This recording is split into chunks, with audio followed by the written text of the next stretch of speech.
जो रन होगा उसके लिए फेड ने आके और गवर्नमेंट ने किया कि सभी डिपॉजिट्स को हम प्रोटेक्ट करते हैं, मगर शेयर मार्केट वाले को नहीं प्रोटेक्ट करते। अब इंडिया की हालत क्यों ये इंडिया में आई? क्योंकि इंडिया में अप टू 30% एसएलआर में रखते हैं, कुछ एचटीएम होता है, कुछ अवेलेबल फॉर सेल होता है।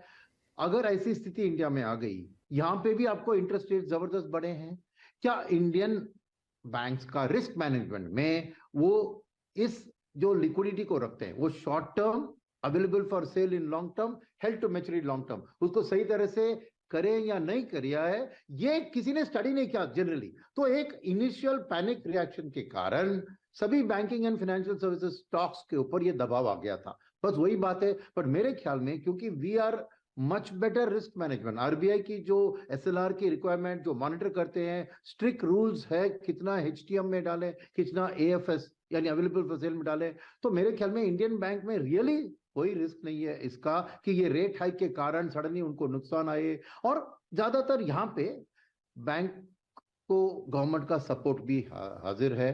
कभी भी देखिए कुछ ऐसी खबर आती है तो गवर्नमेंट प्रॉम्प्टली स्टेप इन करती है। तो मेरे लिए स्टॉक मार्केट में जो करेक्शन हुआ है वो जस्टिफाइड नहीं है, मगर ओवरऑल एक पैनिक सिचुएशन, एफआईआईस ढेर सारे होते हैं, हर किसी को इसकी समझ नहीं होती है, तो बेटर सेफ देन सॉरी करके वो थोड़ा बेच डालते हैं ताकि इस पोटेंशियल एक सिचुएशन से वो दूर रहे, बस वही बात है। वैसे तो लॉन्ग टर्म इसका कोई इंपैक्ट तो नहीं दिख रहा हमारे है। में कोई इंपैक्ट नहीं, चाहे बैंकिंग सिस्टम हो चाहे फाइनेंशियल मार्केट्स हो, बारिंग इक्विटीज जो सेंटिमेंट्स पे थोड़ा सा ज्यादा चाल चलती हैं अपनी, उसके बियॉन्ड कोई असर नहीं है, कोई घबराने की जरूरत नहीं है। लेकिन घबराने की जरूरत इसीलिए है कि 17,100 के नीचे कल के लोज को वायलेट करके अब भारतीय बाजार इस समय कामकाज करते हुए ऑलमोस्ट अब तो आधे % के आसपास की तरफ हम बढ़ रहे हैं। 1/3% से ज्यादा की कमजोरी, निफ्टी बैंक आधे % का दबाव दिखाता हुआ ब्रेथ डिटोरिएट हो रही है। मिड कैप्स 3/4% कमजोर, ये बेसिकली 2:5 का रेशो कह लीजिए। और देखिए कैसे चाल बदल रही है, कैसे ब्रॉडर मार्केट्स में बिकवाली हावी होना शुरू हुई है। 2 बढ़ रहे हैं तो 5 स्टॉक्स इस समय आप कमजोरी के साथ ट्रेड कर रहे हैं। और कुछ इंडिविजुअल स्टॉक्स जो इंपॉर्टेंट है वो हाईलाइट कर देता हूं। अदानी एंटरप्राइजेस 7% दबाव, हमने शुरुआत में दिखाया था पूरा अदानी पैक कैसे दबाव में आ रहा है। अब एंटरप्राइजेस देखिए, एसबीआई हैवी वेट 1.25% की अब वापस कमजोरी, कल 3-3.5% गिरा था, आज देखिए किस तरह का वापस स्लाइड यहां पे देखने को मिल रहा है। आईटी पस्त है, आईटी इंडेक्स खुद ही 1.5% दबाव में है। और उसमें कुछ इंडिविजुअल स्टॉक्स मेंशन कर देता हूं। विप्रो स्क्रीन पे खींच के लाइए, एचसीएल टेक दिखाइए, उसके बाद लेकर आइए प्राइवेट बैंकिंग मेजर्स कुछ एसबीआई के अलावा, वो तो सरकारी मेंशन कर दिया था मैंने। इंडसइंड बैंक लग रहा था संभलने की कोशिश कर रहा है, ऊपरी तरफ से अब दबाव बढ़ना शुरू हो चुका है इंडसइंड बैंक का। एक्सिस बैंक कल ब्यूटीफुल वो हमने सेल आइडिया पकड़ा था सुबह टॉप कॉल के तौर पे, और वो एक्सिस बैंक आज फिर दबाव बढ़ता हुआ 1% के आसपास की कमजोरी यहां पे देखने को मिल रही है। सुनील सर, ये इन सब के बीच में, एसवीबी के इश्यूज के बीच में, ऐसा लग रहा है क्या कि टेक्नोलॉजी के ट्रबल्स बढ़ेंगे या बढ़ रहे हैं? क्योंकि हम लोग सब इंतजार कर रहे थे कुछ क्लियर कट डेटा पॉइंट्स का कि वो अगर रिसेशन, साइंस ऑफ रिसेशन, दिक्कतें, स्टार्टअप्स, वो सब चर्चा में होता था। इसने थोड़ा सा उसको प्रोफाउंड कर दिया एसवीबी की क्राइसिस ने।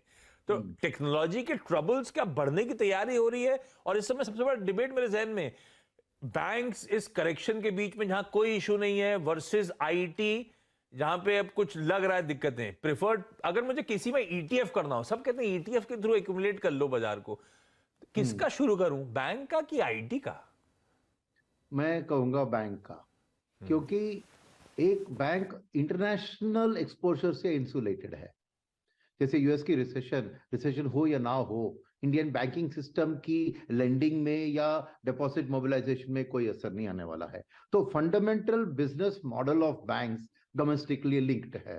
तो फर्स्ट यूएस की जो डेटा पॉइंट्स आती है, एक दिन कहती है रिसेशन जल्दी आएगा, एक दिन कहती है रिसेशन नहीं आएगा, कई कहती है स्लो रिसेशन होगा। तो ये सब बात से हटके है इंडियन बैंकिंग सिस्टम का एक जो कहते हैं क्रेडिट एंड डिपॉजिट का फंक्शनिंग।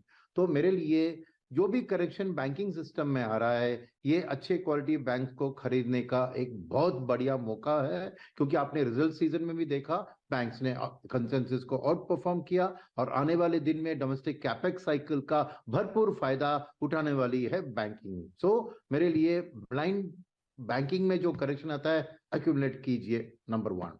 आईटी में बात यह है कि अभी भी गुड क्वालिटी आईटी कंपनी जिनका रोबस्ट बिजनेस मॉडल है ट्रेडिशनल बेसिस पे, उसमें कोई दिक्कत नहीं है।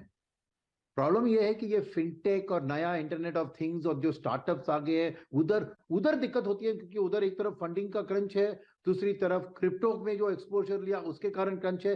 तो आईटी में मैं कहूंगा एक अलग तरीके से देखना चाहिए। स्टैंडर्ड मॉडल जो है आईटी का, बिजनेस ट्रांसफॉर्मेशन मॉडल, वो अभी भी सॉलिड है।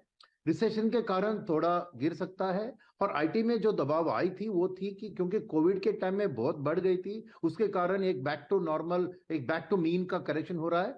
तो अभी भी शायद और भी पेन थोड़ा होगा आईटी में, मगर लॉन्गर टर्म के लिए मैं आईटी एक सेफ सॉलिड सेक्टर समझता हूं, बारिंग ये नए नए फिनटेक या न्यू एरियाज पे जो जा रहे हैं, वहां पे शायद एक माहौल ठीक नहीं होगा।